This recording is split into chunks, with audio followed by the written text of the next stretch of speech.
We were already live. Hi. We're gonna wait though, because just in case. We're live. Hi.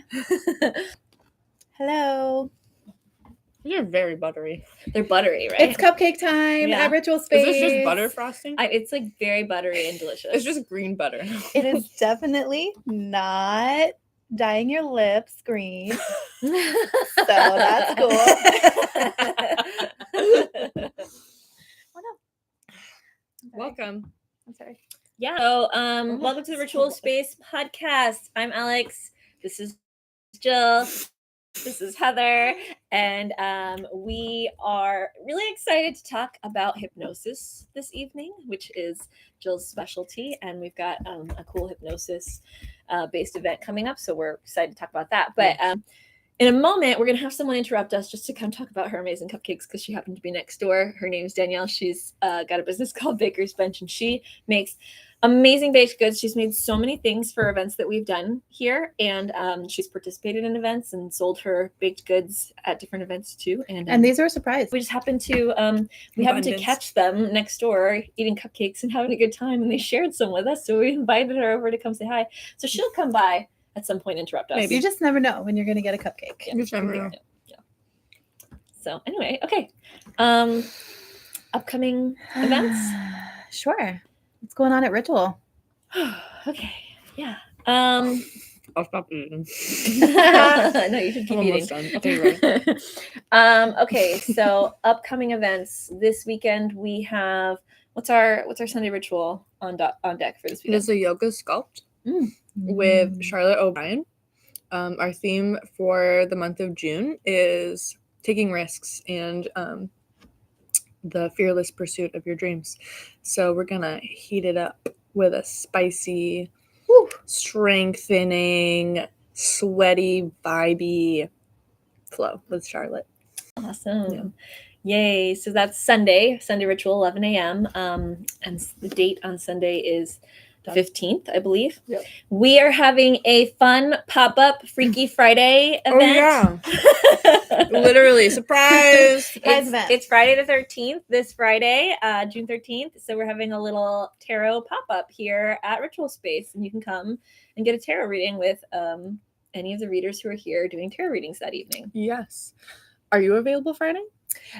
There's a good chance. So there's a good chance you might be getting a reading from Heather. If I'm not here Friday, though, I will be here at the wellness event, which is the 20th. Yes? Yes, June Okay. 20th from 6 to 10. Heather and Xander will be giving readings that evening at the Ritual Space tent. So, yeah, Yay. Lots of opportunities to come get a reading. So many opportunities. This month, yeah. Yeah, Friday the 13th. Surprise, we're having tarot pop-up. Open house rules, first come, first serve, 7 to 10 p.m. Bring your friends. That's all I got. Perfect. Love it. Yay. All right. So that's the upcoming stuff. All right. So we wanted to talk about hypnosis this evening. That is Jill's specialty. I personally have experienced hypnosis. So I think it'd be cool to talk about it from multiple perspectives. Have you had hypnosis before? Yes. Okay, great. So we're all going to talk about it. Yes, I did. From all of our perspectives, but we're going to talk about it from Jill's professional perspective as well.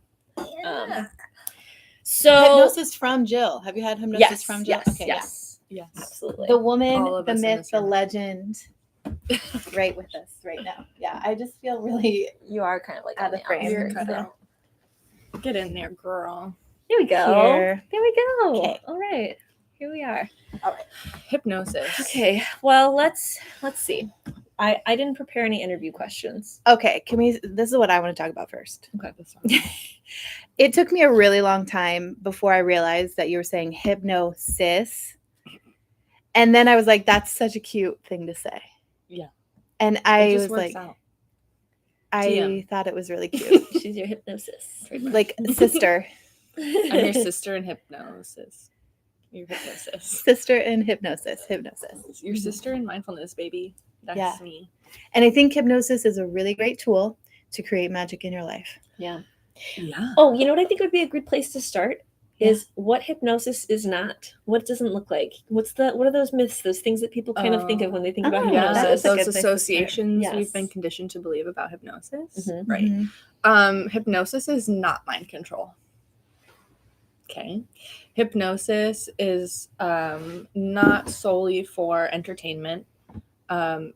You will not be Clucking like a chicken. Or doing things you don't want to be doing under hypnosis, especially my office, obviously. That's not my MO. Hypnosis is a deepened state of awareness that we experience every day, honestly, whether you're in my office intentionally wanting to be hypnotized or not. It is this between waking consciousness and sleep state. And you are in that naturally, both the 30 minutes after you wake up in the morning, 30 minutes before you go to sleep at night, and when you're doing repetitive behaviors. So like driving. Have you ever like driven somewhere and like went into your own like trance state and you get there and you're like, wait, how did I get here? That's hypnosis. That's environmental hypnosis. Yes. I have a question. Yes. I have been recently taken over by like practicing typing by typing out a book and like practicing and I cannot stop it because it feels very therapeutic and meditative. Am I in hypnosis when I'm doing that? You could be. Interesting. Yeah. If you go into like a flow state, that to me is hypnotic in nature. It almost feels like my brain can like fly free. Yeah. Sometimes that's the feeling. I think oftentimes when we're experiencing a state of hypnosis, if you feel like your brain's on autopilot, that is a state of hypnosis. Not so much like that's environmental hypnosis, like you're in like your own rich inner experience, but you're able to do tasks almost as if like you're not online, like driving and like, you know. So what about, have you ever experienced where it's like you look out the window at a bright light source and it feels really good and you don't want to look away? You know what I'm talking about? And it's almost girl. We're like staring at the sun. Are we looking at the sun? Is that a neurodivergent I don't think we want to promote Is that. that a neurospicy thing? You know, like you I'm like, not gonna say it's not. You like look out a window and there's like light coming in and you feel really relaxed and you're like, oh, this feels really good. And you don't want to like break the eye contact with the window or the light source. You have like a focal point. Yeah. In a sense that is, I would say. Yeah. Hyper state of fixation can also be hypnotic. It does make sense. To be fair, it does make sense.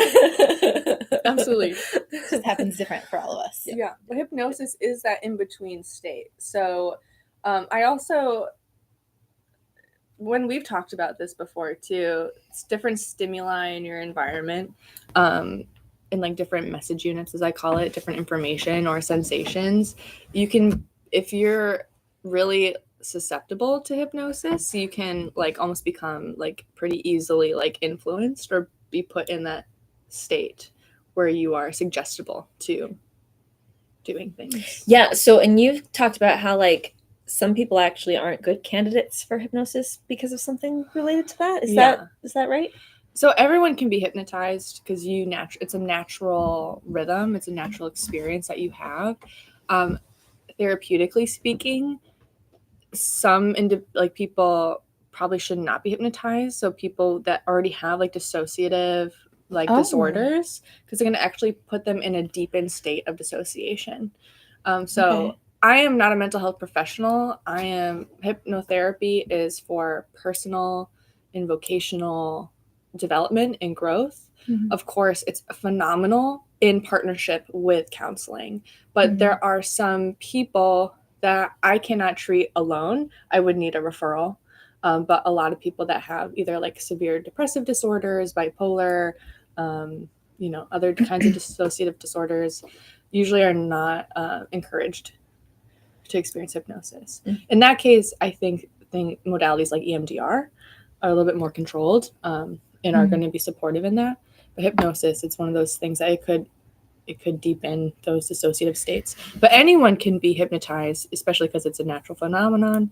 And some people actually live in a state of hypnosis, whether they realize it or not, whether they have a dissociative disorder or not. These are people that are just highly susceptible or highly easily influenced by their environment or information in their environment. Is EMDR technically hypnosis? I mean, I think about the old-timey, you know, this isn't the best light, but like the charlatan that goes into town and has the watch and you're getting very sleepy. Yeah. Is EMDR just that? Because it's moving your eye from side to side? Yeah, the eye movement. It's very similar to hypnosis. That does induce you into that alpha theta state, that hypnagogic state. Hypnosis and hypnotherapy is the guided experience through metaphor and imagery. Right. It's more than just It's more than the rapid eye movement. But the rapid eye movement, that is like EMDR and hypnosis both use rapid eye movement because that eye pattern is how your brain creates new neural pathways and new understandings, new like learning new things. So that's how we can kind of tap into the mind and create those new pathways and reprogram your experience. Okay. Yeah. Totally. Is this our... Oh, it's Baker's Bench. Our baker? Baker's Bench! Yay! Thank you. They're so buttery. They're beautiful too. Oh gosh! Show us who you are. Show us. Sweat listening. Come in the frame. Oh, me. Okay, right here. I'm all sweaty Betty. So it's the sweat listening. Ah, there's me. Yay! Baker's Bench. I'm so Welcome to the excited. pod. Hello. What do we do? Just talk about yourself. We have cupcakes. We have cupcakes. Look at this. I just made it on a whim, y'all. I really did. I was like, That was a delicious one. Bar Roots. Shout out to Bar Roots. I was like, the email came out today of the story behind Gator Girl for Bar Roots. And so I was like doing these cupcakes. I was just going to do a simple bing, bang, boom. And then I was like, wait, Gator Girl, let's do pink disco balls and green for the gator. And then I just did it.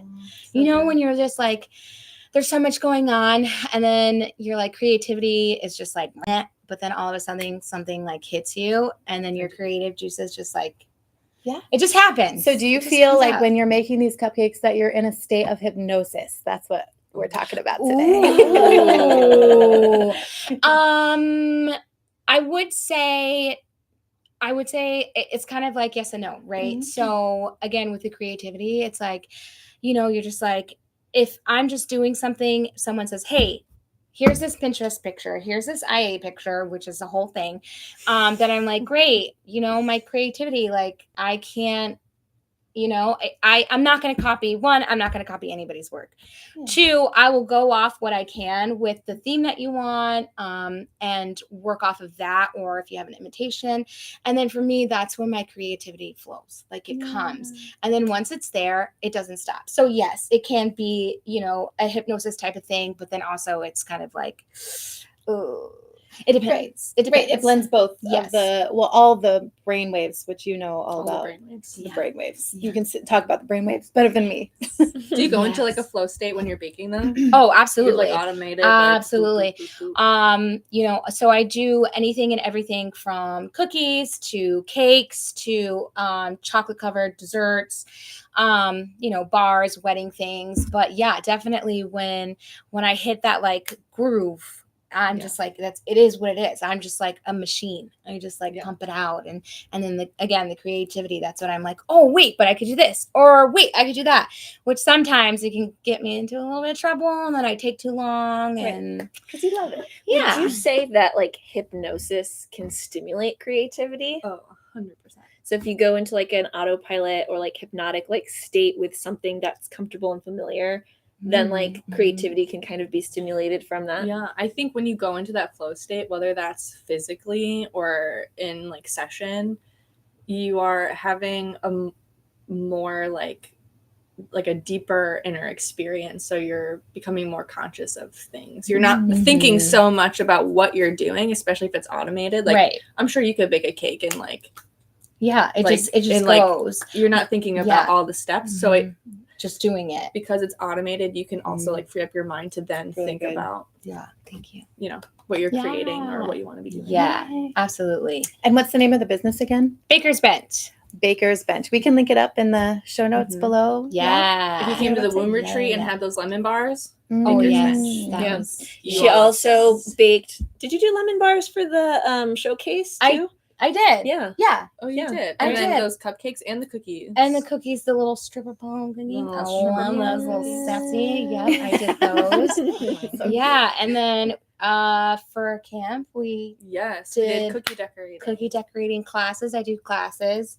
I teach cookie classes, cake classes. So yeah, I try and do it all. I guess one woman show, but I So mean, good. I'll get her done. I just like can't get over. It was, if you know Dee, who teaches yoga on Tuesdays, you did Yes. cookies and the cake for Yes. Callum's second birthday, and They were so much fun. Those were amazing. They were so much fun to do. She reached out to me and said, "This is the invitation," and the colors.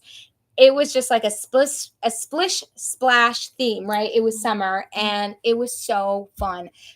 The invitation was just like bright and everything that you would imagine summer to be. And I just like, she was like, "Go ahead and do whatever, like, let it flow, sister." So I was like, okay, You let's did do your- it. you worked And your I was magic. like, And something that Dee and I both agreed on too about like that cake that you made, and then for me now with your cupcakes too, is Dee and I, we're not big cake fans, but like your cake is like not like regular cake. Like so it's like that is just good. butter, Yeah. honestly.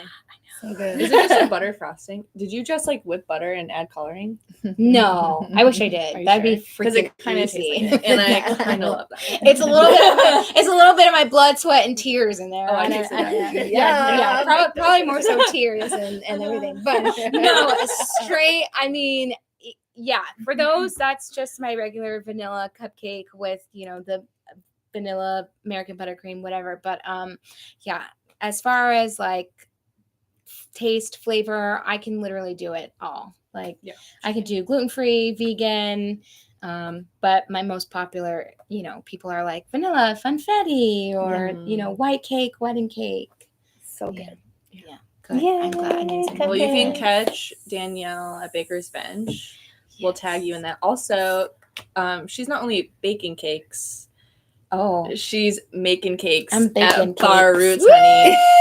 Pound cake all summer, baby. What's your schedule? What's your? She's teaching with Bar Yeah, be Roots clear. next door. She's a Pilates bar instructor with Bar Roots. That's what I mean by pound cake. I'm talking about your tushy. Talking about the booty. So, what's your schedule? Booty. So regularly, so I will be going on vacation for 2 weeks, but you can catch Kelly and Caitlin and all the other instructors for the next 2 weeks. But my schedule is Monday and Wednesday evening, 6 p.m. The class is about 45 minutes long. And then Tuesday, Thursdays, I teach an afternoon class that starts at 12:15. It ends at 1 o'clock. So if you're feeling a little crazy for lunch, you can come join me That's really where quick. you'll catch me. Yes. Baking cakes. Yes. And then Saturdays, we have Saturday class at 8 a.m. And that's, we switch off occasionally. So Cool. But yeah, get some gains and get some gains. Yeah. Are you gonna start selling your baked goods so I can eat them after I've worked out? Oh, I don't know. I haven't thought about that. I'm gonna plant that. You could That's keep some nice. Hypnotic cookies in Kelly's suggestion. fridge. I could keep cookies in Kelly's fridge. I could, or like a little mini cupcake in the fridge too. Mhm. I'm just gonna keep that. Yeah. Hypnotic suggestion. I mean, I'm gonna hey. plant that seed. Yeah, absolutely. Some protein cupcakes. Mm. I don't know what that looks like, protein but cake pops. Oh, yeah, maybe. Yeah. I don't know. Yeah, protein. I don't cake know. pop. I don't know. Look What that at- looks like. Yeah. Options. Sorry, I just went into a Options. potion. Oh, a protein brownie. Ooh. That Ooh, that does sound good. Yeah, call it a special round.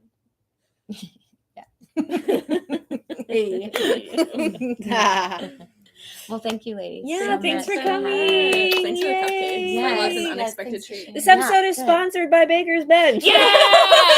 And Bar Roots. Yeah. Oh, look here. I have my shirt. Yeah, check out the new studio. Yes, absolutely. Okay, ladies, Well, let I'm us gonna go know. shower because I'm shredded. Yeah. Okay, bye. Okay. Okay. Good. Oh, yeah. Baking cakes. Bye. See you tomorrow. See you tomorrow. I loved that. Yeah, I love so every good. minute of that. So good. So hypnosis and cupcakes go really well together. Really well. They do.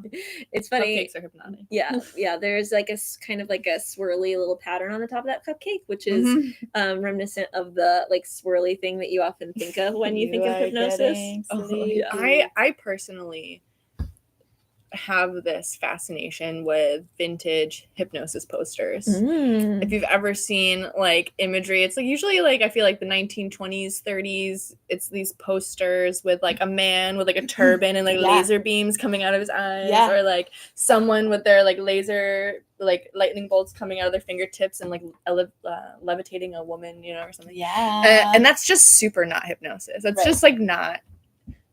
That's not anything. That's not it, but it's a vibe. But that's how they used to like advertise it. It is because people are so suggestible, and like stage hypnosis creates a whole different environment where people, you know, who are usually already like in that state of hypnosis. That's usually why people will like go up on stage and like look like a chicken. At some level, they want to be doing that. There was some thing I saw where I did that, and I laughed so hard because I was fully bought into it, watching it happening. But are you saying that they're not actually being controlled or forced to cluck like a No, chicken? They're volunteering to do that based on suggestion. Yeah, exactly. Got it. So at some level, I believe that those people want to be doing that. They're just some silly open. billies. They're just silly gooses. They're silly. I remember like stage hypnosis like coming to my school when I was like in like middle school or like even in college. And I was never able to like go into it, but it's also because I didn't want to. Yeah. You know, the people that would go up, they were most likely already highly suggestible. Like I said, some people kind of live in the state of hypnosis. In my office, I see a lot of resistant. I see a lot of hypersuggestible people. Oh, I would say really? most of my clients are. And when I say hypersuggestible, I mean that means you're more likely to believe what you're being told and will like comply, will do it. Interesting. Yeah. Oh, I would have thought the opposite was true. That it's more people who are like a little bit resistant. Yeah, well, I get a good mix, but I would say I get a good amount of people who are hypersuggestible because I see a lot of people who are highly intuitive and empathic. Mm.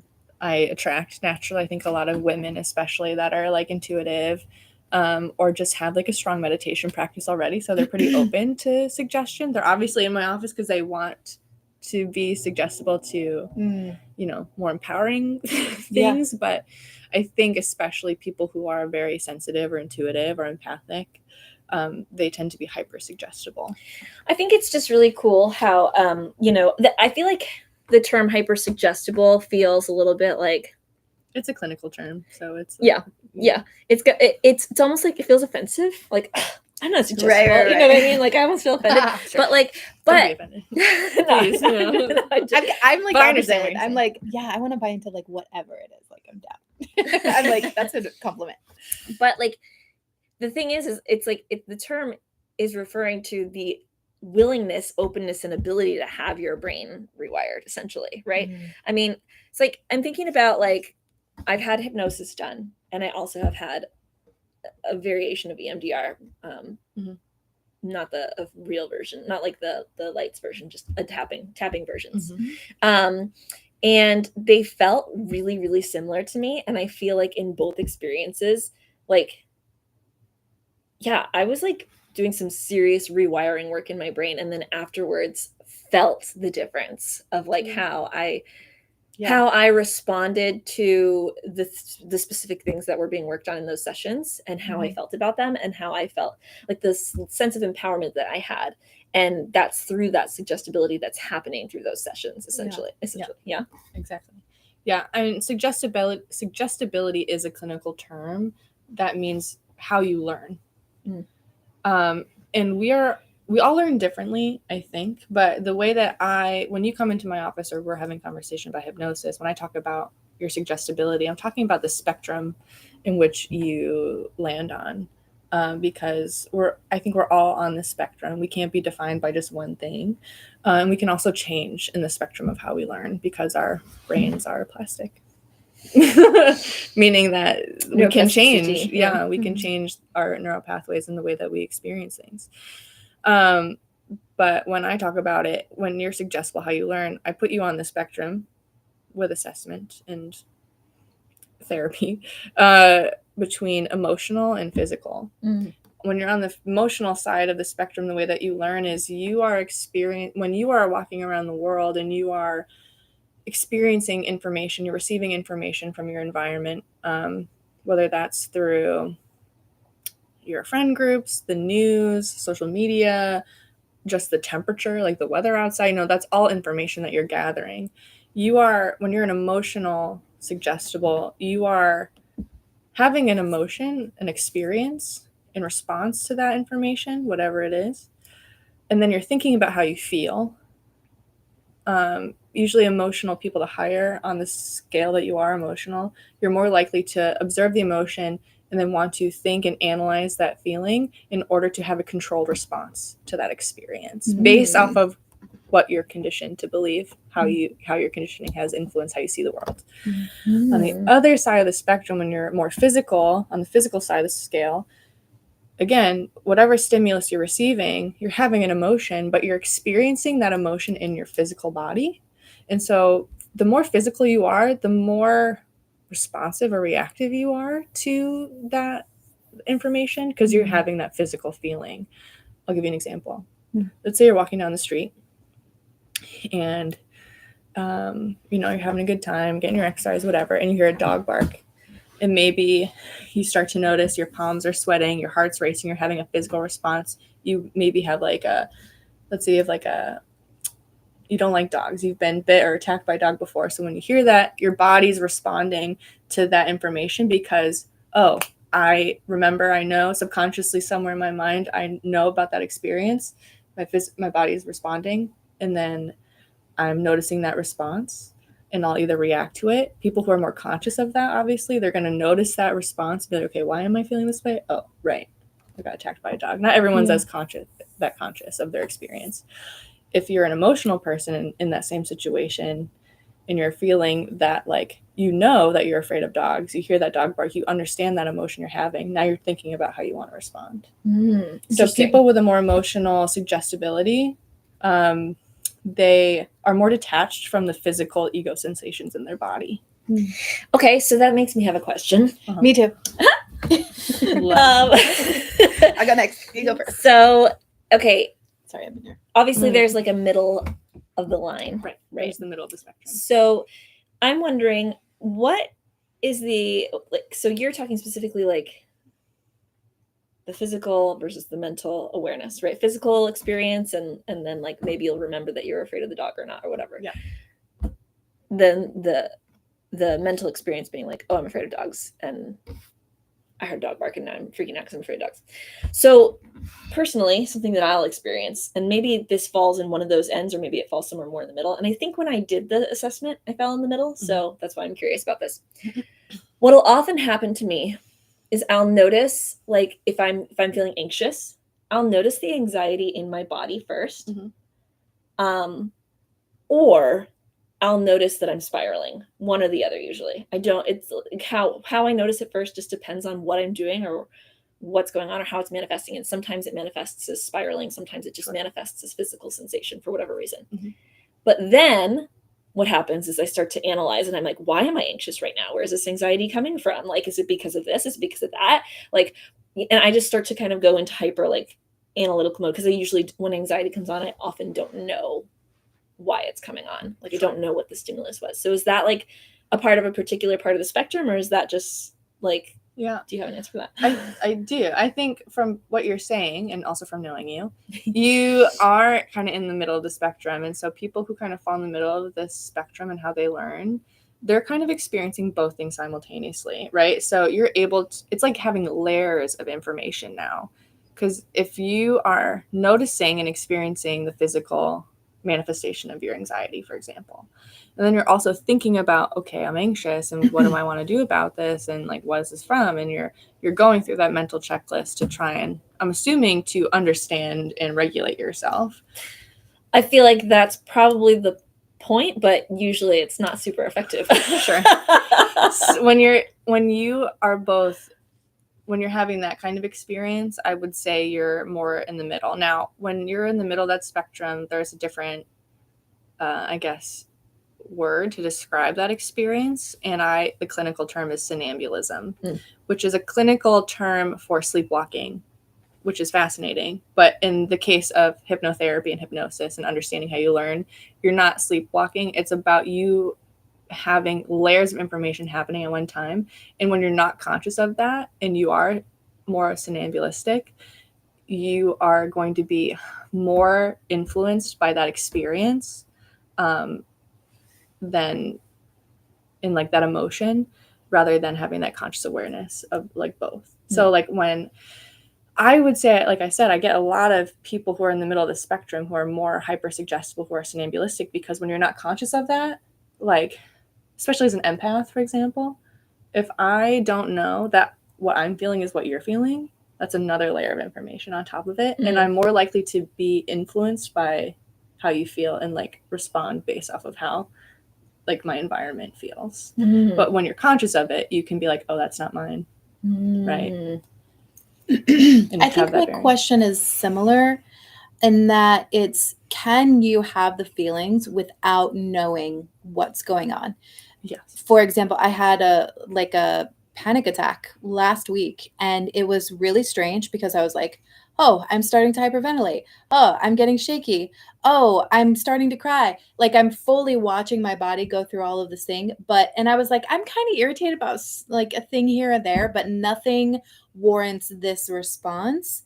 And it ended up being very significantly and intensely physical. And I can make assumptions as to what it might be, but I'm wondering how much of it was just like my body releasing something and it just came upon me in that time for whatever reason. I still don't, I know what happened because of it. That was really great. Like, it kind of started a chain of events that led to really great things. But it in of itself, I don't know exactly where that was coming from. And so I'm wondering, is that part of, what does that mean if you have the physical sensation, but you're not always making sense of it? Because I think normally I do try to. I think that's a highly physical experience. Okay. Because sometimes, of course, you can be physical, you can be emotional, you can be in the middle, you can be whatever you want to be, right? However you want to define yourself. I think she moved the chair. If that's what you're Okay. That's me, I think. I was just like making a face like, what was that sound? And I think it was it.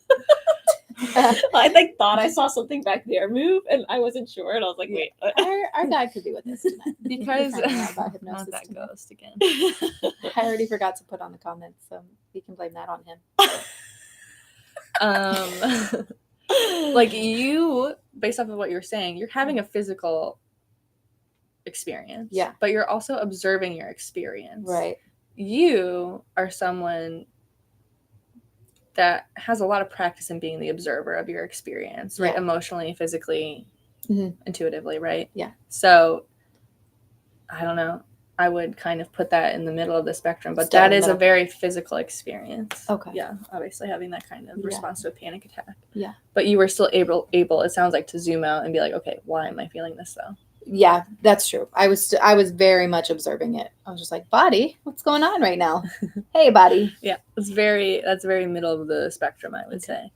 But no matter where you fall on the spectrum, you can still have that experience and not be conscious of that experience, right? Okay. You can be, that experience could like drive you. Like, you could be like anxious, not being like, oh, I'm anxious right now. Instead, you're like going around and like being anxious at people, Cleaning and cleaning like a terror. Like, yeah, exactly. But that's just a tool. That's not, anything. It's almost like just a frame of reference to help people understand their experience and knowing, like, because a lot of people come into my office and they're like, I'm having this experience, I want to change, but like, I don't understand like why I'm so influenced by this. And so talking about your suggestibility type and helping understand it is really just a tool to give you language to understand your experience and to know, like, you're not like going crazy. There's nothing wrong with you. You just have to understand how you learn. And I need to understand how you learn if we're going to learn new behaviors and beliefs, right? And so, like, that's like the foundation of the work that I do, is to help educate people of how their mind works and how they respond to their environment, because I don't think people are conscious of that always, of how they are being influenced by information around them. I think they are to some extent, but I don't know, there's just constant information all the time. So if we're not aware of our own experience, it can be really overwhelming. Okay. Yeah. So once you establish where they're kind of at on the spectrum and kind of do that education, because I imagine, a lot of people, when they come to you, there's a reason they want something out of it. It's, you don't go up to people on the street and say, I need to hypnotize you, and they're totally taken aback. So what happens once you establish that and kind of educate them? What does the process look like? Yeah, I mean, usually when people come into my office, they're coming to me for a reason. They want to feel better. They want to know how they can connect to that feeling, that desired feeling that they have. And I would say for almost everyone that comes in, it's like we need to find that new baseline, which is a regulated nervous system. I want you to relax.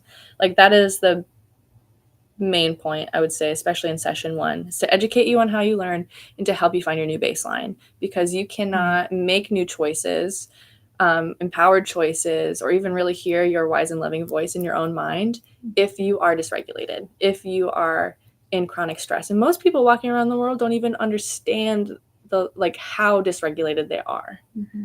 Some people just think like, no, I'm fine, but actually like people don't realize the subtleties of stress and how that impacts the physical body and how that impacts our thoughts. I feel like I remember when I was my most stressed, I was kind of like, before that, I don't think I realized I was stressed. There was like a period of time where I didn't realize how stressed and like anxious and overwhelmed I was. And I was just like grinding. Yeah. And then there came a point where I was suddenly aware that like the level of stress that I had hit was creating anxiety that was limiting my ability to function the way that I previously functioned. And I remember I started feeling like there was something wrong with me, because I see everybody around me functioning in the same environment and doing the same things that I'm doing, and they all seem fine. But for some reason, I'm not fine. So there must be something like wrong with me. Yeah. There's nothing wrong with you. Yeah. Do you find that that's a lot of clients when they come to you, that's kind of how they know that they need to get help with hypnosis? Yeah, I think when people come into my office, they feel stuck. They're not satisfied. They're not happy with their lives. They are filled with fear and doubt. That can come from a multitude of things, whether, if someone's coming like, I'm not happy at my job and I don't know what to do. And like, I'm stressed about that. I'm stressed about the future. I'm stressed about money. I'm stressed about my business. Stress is the biggest thing that I see people for. Okay. And now exploring this, the path of hypnobirthing and like preparing women for childbirth. I mean, there's a lot of fears that people have, whether they're fully conscious of it or not, about that process, which is understandable.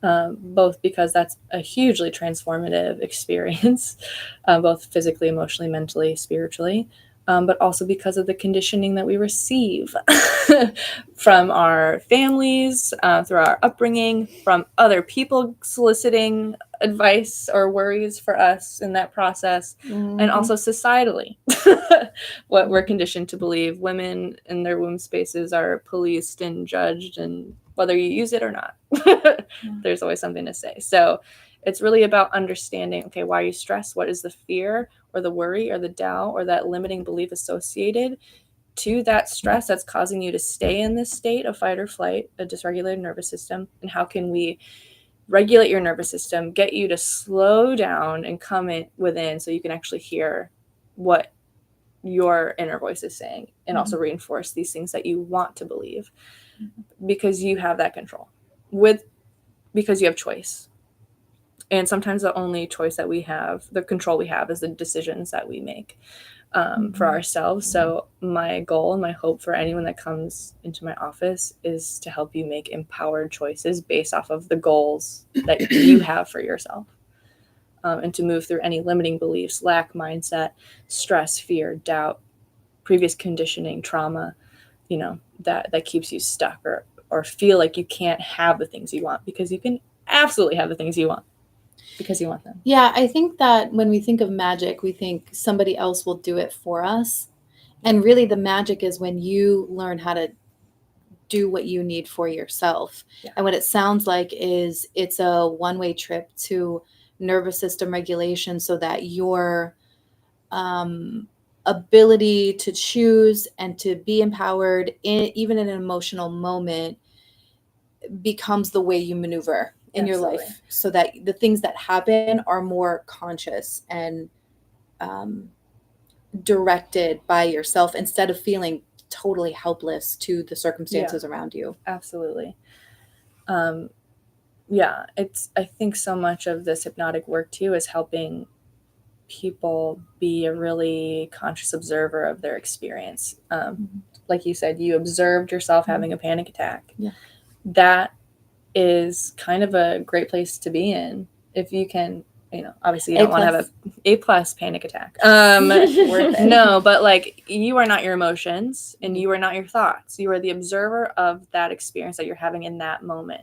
So many times, especially when we're in a heightened state or in our limiting beliefs, we participate in these, I call them LRPs, long-lasting recurrent painful patterns. Oh, okay. LRPs, okay. I like it. These patterns that we can fall into that are just, they keep us in that rut, right? They keep us in this, they reinforce this limiting belief that we have about ourselves because it keeps happening. It keeps happening to me.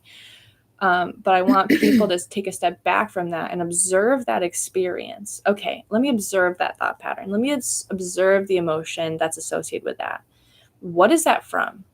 Why is this happening? Mm-hmm. And how can I understand it so that I can give myself a little separation from it, a little grace, a little compassion, and acknowledge, like, okay, this is where I am, this is where I've been, but I want something different. And I can actively choose to participate in a different reality, a different experience. It takes practice. It takes hypnotherapy. It takes accountability and practice, but it's so possible. Yeah. It happens all the time. You can choose a different experience, one that you actually want to participate in. You know what I mean? Yeah. Which is crazy. I remember sitting in like the beginning of my studies, because I went to school for a year and became certified as a hypnotherapist. And let me tell you something about adult learning online. Tell it. Hard. Anyway. Sorry. Yes. Actually, I failed all the online classes I took in college. Hard. But one of the first things they say is, like, you can choose the experience that you have. Like, and I was like, so that's a controversial thing to say. Yeah. That was my first response. I was like, that is so controversial. You don't have to feel that way if you don't want to. I know. And that can make somebody so mad too, especially when you feel a type of way about something, right? It can really be like something that makes you mad. What do you mean I can choose my fucking feelings? Like, that's what I mean. But that was my attitude. Mm-hmm. And I think, also highlighted a beautiful reason why I was even there learning to become a hypnotherapist, because that was the medicine I needed, because I didn't believe that I could choose the experience I was having. So that told me to some level that I didn't feel like I was in control of my own experience, which obviously, as a professional now, I can confidently tell you that you can absolutely choose your experience. Yeah. But that also entails addressing how you feel right now, understanding that experience, and then being empowered to choose a different experience. Yeah. I would love to give like an example of that too, right? Because you have a feeling, right? Something gives you the feels, especially if it's touching, if it's poking at something that's part of your conditioning or your experiences of pain in the past or whatever, right? So you have that experience of that feeling, but like, you can choose to experience struggle and discomfort in that feeling by getting really wrapped up in it and like really absorbed in it and really frustrated by it, or like allowing it to kind of dictate your actions, like, oh, I'm mad and I'm justified in that because of whatever. Mm-hmm. Or you can kind of sit with that feeling and be exactly like you said, observe it, right? And be like, oh, I'm noticing that I'm having this feeling and it's uncomfortable and I don't like it. Mm-hmm. But I'm just going to give it a moment and let it pass and then move on with my day. Yeah. You know? Yeah. And you can, I want to teach people how to do that consciously. So you don't have to be in hypnosis to do that. Mm-hmm. But for a lot of us, in order to get to that state, we have to practice in hypnosis because hypnosis is that deep state of relaxation. I'm guiding you into that space. We are co-creating that state together. You're just as much in control and a part of that experience as I am leading. I'm just a guide. But especially when we're dealing with big limiting beliefs and big feelings, hypnosis allows us to address that in a really regulated and calm state. Can you imagine connecting with like a deep wound or fear that you have just like right now, if we just talked about it? Because for like that's not going to really help anybody address it or move through it if you're going to get dysregulated just bringing up that fear. So that's why hypnosis is a really great tool to help people be able to connect with those big lerps, those big fears, those big emotional experiences, those big mental blocks. We do that in a regulated state. So then that's already helping you rewire your association with it. Because now you're not in a state of fight or flight. You're not in a state of fear or stress or dysregulation. You're actually quite regulated and calm and can think about it and process and move through that emotion or that thought process that keeps you stuck.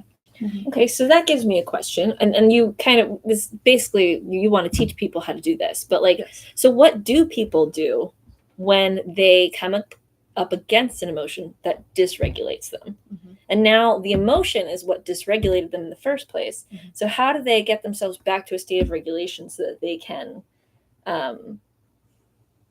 observe and move through the emotion? There's a lot of tools that you can use, whether that's self-hypnosis, listening to guided hypnosis or guided meditations, breath work, right? Grounding exercises, tapping. EFT, emotional freedom technique, or tapping is something I teach my clients as well, because that is a really profound way that you can ground yourself and also breathe and address consciously that emotion that's coming up.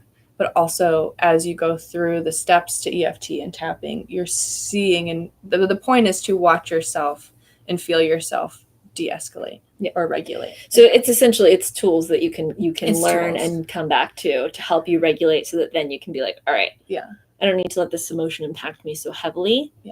If I can know how to use a tool to help me regulate my nervous system in the moment. Exactly. That's the point, and that's the goal. And the more that we can practice that, being the observer or using these tools, which it's just a few tools that I personally teach. There's so many out there, but it's all to help you feel and remember that you have control over this experience. Like, yes, sometimes we have to feel an emotion to feel it and understand it and move through it. But we can do that in a way where we're also actively helping ourselves ground and regulate and breathe. And like, that's where our control is. I kind of have a question that kind of goes back to what I was saying earlier. So I know a lot of the times what I'll do is I'll have an emotion and it'll feel really intense, and I'll notice the emotion and sit with it. I'll allow it to be uncomfortable for a while. I won't try to necessarily rush it, but I will try to understand it and then apply those tools so that while I'm thinking of it, I'm also okay. It doesn't make me, the emotion doesn't become bigger than me. I'm holding the emotion and allowing it to speak with me. But I wonder about how much, so every time I do that, I process that and I get information, and it a lot of times changes me when I listen to an emotion and I go through these processes and I relax around it and release it. It changes how I show up. So something else similar will happen again and I show up entirely different. the next time that it comes up again. And I am aware of the process the whole time. But I'm wondering how much of that process how much does it need to be known by our mind? Or is it something that our body can do automatically? And when you're in hypnosis sessions, do people always know what's happening, even if they can like feel that it's generally beneficial and good? Do they always know where things are coming from or where they're meant to go? No, sometimes people don't really. When you understand it or know. process entirely physically, is that enough to get the information from the emotion and release, I guess, is what I'm wondering. Yeah, so I think that's another part of hypnosis that's important. I want people to have a more balanced experience. Sometimes the more that we do this kind of mindfulness, this type of mindfulness conscious work, we actually naturally form a different way of relating to, I call them message units, but information stimulus, right? That's triggering the response that you're having. The more that we do this conscious work and go within and understand our thoughts and why we think those things, or connect with our body and allow our body like to feel safe and regulated in our body, we create a better container to have that experience and observe it. But we also come closer into the middle of the spectrum. So even if you're very physical, having a very physical response, the more you do this kind of hypnotic work, you're more likely going to come more into the middle of the spectrum. Same with if you're really emotional, right? Really in your head, really analytical, intellectual, even about your experience. The more you do this kind of hypnotic work, it's mind-body work. It's about bridging the gap between our mind and our bodies to have a more complete and comprehensive experience and understanding of our experience in our bodies as individuals. So the more that we do this work, regardless of the side of the spectrum you're on, you will more likely fall in the middle of the spectrum. Oh, interesting. That's very interesting, because I know we've talked a lot about, you and I personally have talked a lot about like the similarities between some practices within yoga and hypnosis. And as someone who not only practiced yoga, but went through yoga teacher trainings and like did a lot of yoga, by the time you and I came into each other's lives and I started exploring hypnosis, I'm already in the middle of the road. But I wonder if like my yoga practice is what helped me kind of start 100%. To bridge whatever gap from wherever I might have been previously on the spectrum. Yoga has so many hypnotic modalities in it. And if you're a really good teacher, you put your students into a flow state, right? Because you're conscious of your breath and your body and your mind at the same time. You are within the four corners of your mat. You are having a complete inner experience. And that is, I think, when I know that I have like the most yummiest flow in yoga, it's because I'm having that completely integrated experience. It's absolutely, I mean, yoga uses somatic movement to help you connect into your body and breath work. And there is a mindfulness piece to it, of course, but it's also like how classes are structured. Hypnotic modality is like having a teacher in a room and being at the front of the class. That's a hypnotic modality because you're creating the association of authority, which is a hypnotic modality. And everyone's facing the teacher, right? So there's a structure in which you're creating to have people comply to your teaching. And then you're also guiding them through.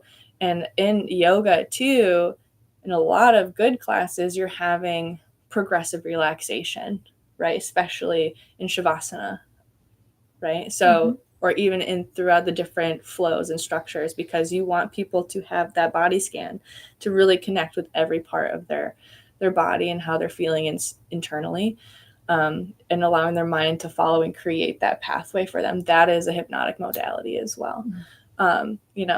Everything from the environment to the structure of the room to what you're being guided to do, it's hypnotic 100%. It has those qualities. And that's why it's such a beautiful practice to have that integrated mind, body, spirit experience, because that's the point, the medicine of hypnosis and that kind of conscious mindful work is to connect the mind, the body, and your energy, your spirit.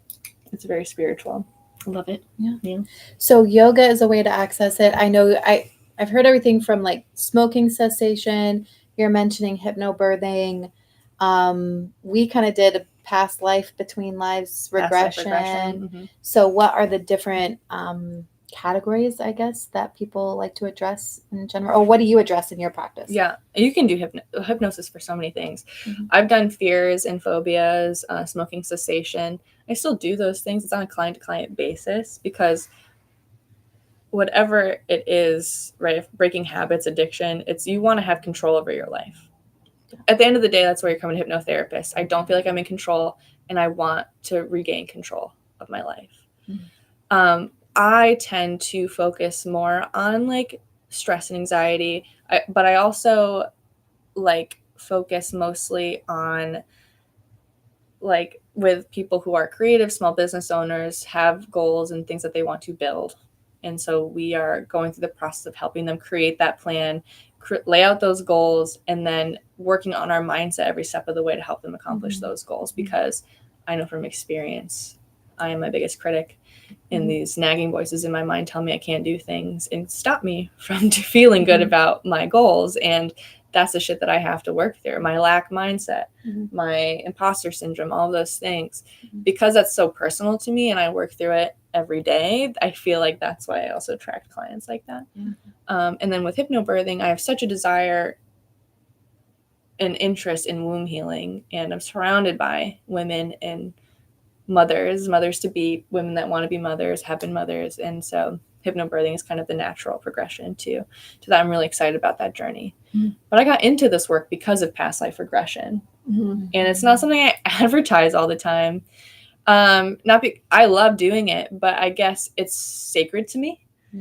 And people always find me when they're ready to do it. And I just trust that when people find me to do that work, that's what we're going to do. You know, I don't know. Yeah. It was really amazing what we were able to tap into when I did it with you, and a lot of really great information, and not all of it would be easy to process on my own. Like, I'm glad I wasn't there. I'm glad there was somebody with me to help me kind of navigate it, because the way you guided the session, it took it to places that I don't think I would have gone on my own, and kind of pushed the boundaries of my comfort, but in a way so that I could get what I needed. So for a purpose, in a really safe container. And that was really helpful. Yeah. I love how you also talk about past life regression from kind of two perspectives. Every time you talk about it, is one, are you having are you really having an experience of a real past life?